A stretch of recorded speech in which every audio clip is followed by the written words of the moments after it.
তারা গ্রহণ করুক বা না করুক সেটা কিন্তু তাদের ব্যাপার, কিন্তু আমি সত্যের পক্ষ থেকে এই সত্যের দাওয়াতটা দিয়ে যাব।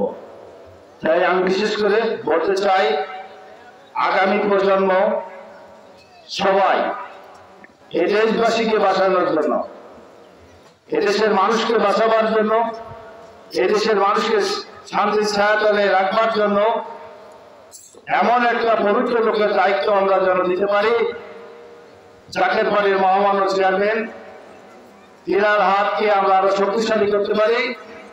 আমরা সেই লক্ষ্যে মাঝে ময়দানে কাজ করে যাব। ঢাকায় যে জাতীয় মহাসমাবেশের ডাক দেবেন, সেই সমাবেশের জন্য আমরা সবাই উপস্থিত হতে পারি এবং সেখান থেকেই আমরা এদেশের মানুষকে ভাগ্যের পরিবর্তনের শপথ নিয়ে আবার মাঝে ময়দানে কাজ করতে পারি, সেই প্রত্যাশা রাখছি। সাথে সাথে আমি এতটুকু বলতে চাই, আগামীর সরকার যেন জাকের বাড়ির সরকার হয়, আগামীর ভোট যেন জাকের বাড়ির পক্ষে হোক, আগামীর ভোট গোলাপ ফুলের পক্ষে হোক। তাই আগামীর দিন জাকের বাড়ির দিন, আগামী দিন মোস্তফা আমির ফয়সাল মুজাদ্দিদি সাহেবের দিন, আগামী দিন ডক্টর সায়েম আমির ফয়সালের দিন, আগামী দিন বিশ্ববিখ্যাত বাবা ফরিদপুরের দিন। এই প্রত্যাশা রেখে আমি আমার আলোচনা এখানে শেষ করছি। সকলের প্রতি আমার আন্তরিক সালাম। আসসালামু আলাইকুম ওয়া রাহমাতুল্লাহি ওয়া বারাকাতুহু। এই বাংলাদেশে কি কোনো কলঙ্কমুক্ত নেতা আছে? এই কোন নেতা?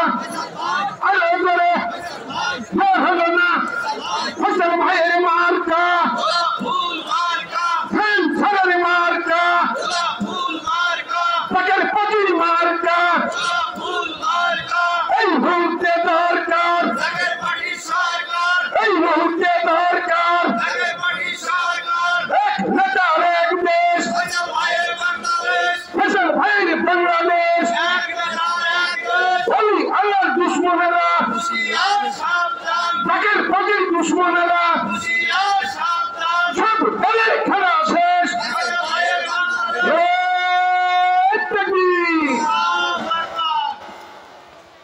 কারো রইল কপাট, কারো রইল কপাট, ভেঙে ফেলকাল বলে বন্ধুত্ব মাছিকল পূজার ফাঁসান দাদি। ওরে ও তরুণ নিশান, ওরে ও তরুণ নিশান, দাদা তোর পড়াই নিশান, ধর্ষণ নিশান ওটুক প্রাচীর প্রাচীর ভেদে গাজনের বাজনা বাজা, কে মালিক কে সেরা রাখ, কে যাই সাদা মুক্ত স্বাধীন সত্য বীরে। সংগ্রাম সাথী ও ভাই বন্ধুগণ, এবার আলোচনা রাখলেন জাকের পার্টি চেয়ারম্যান সাহেবের নির্দেশে আজকের এই জনসভার প্রধান অতিথি,